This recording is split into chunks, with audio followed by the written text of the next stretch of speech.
The biting February wind whipped through the rubble-strewn streets of Seed Salem's North Gaza neighborhood, a chilling counterpoint to the warmth radiating from the battered chair where he sat.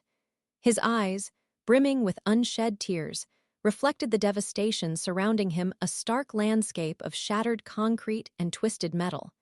Grandchildren huddled close, their small bodies a fragile bulwark against the harsh reality of their existence. The remnants of his home, a pathetic testament to a life brutally interrupted, lay scattered amidst the debris, a poignant symbol mirroring the fractured hope residing within his heart. This wasn't his first displacement. The echoes of 1948 still resonated within him, a phantom limb ache from the forced exodus from Herbia village, a place now occupied by the Israeli kibbutz of Zikkim. The memory of fleeing shelling, the whispered tales of atrocities committed by Israeli forces, remained vivid, etched into his soul like a brand. That earlier trauma, the loss of his ancestral home, had been a searing lesson in the capricious nature of fate, a prelude to the current, almost unbearable reality.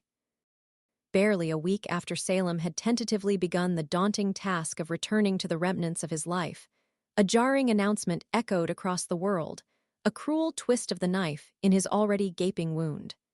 Donald Trump, then President of the United States, declared his audacious plan to essentially take ownership of Gaza, a proposition that sent a shockwave through the already traumatized population. His words, callous and dismissive, painted a picture of a forsaken land, an unlucky place, in need of a complete overhaul, a fantastical transformation into a Riviera of the Middle East. The audacity of such a statement, the casual disregard for the lives and history of the Palestinian people residing there, ignited a firestorm of defiance. The idea of being forcibly resettled, of being uprooted once more from the land that, despite its devastation, represented their tenuous connection to heritage and identity, was met with staunch resistance. Salem's experience was far from unique. Countless Gazans, their lives irrevocably shaped by years of conflict, blockade, and relentless hardship, found themselves grappling with the implications of Trump's proposal. The proposal, framed as a solution, felt instead like an insult, a disregard for their resilience, their suffering, and their inherent right to self-determination. The suggestion of resettlement wasn't merely a geographic relocation. It was a proposal to erase their existence, to dismantle their cultural fabric, to sever the umbilical cord connecting them to their ancestral homeland. The residents of Gaza, battered but not broken, had endured 15 months of relentless conflict, facing bombardment, displacement, and the constant threat of violence.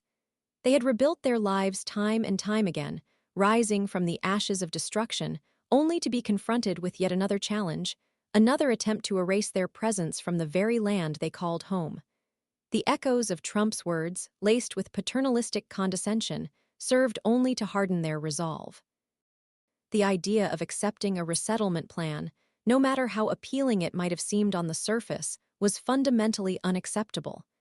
It was an affront to their dignity, a denial of their right to remain on their land, to rebuild their lives according to their own vision, not as dictated by an outside power. The response was immediate, unified, and defiant. The people of Gaza, despite their suffering, remained steadfast in their determination to remain, to rebuild, to reclaim their future on their own terms, and to resist any attempt to dispossess them. The freezing February morning, marked by the ruins of their past and the unwavering hope for their future, became a symbol of their unwavering spirit, a testament to their resilience and their refusal to be silenced or displaced.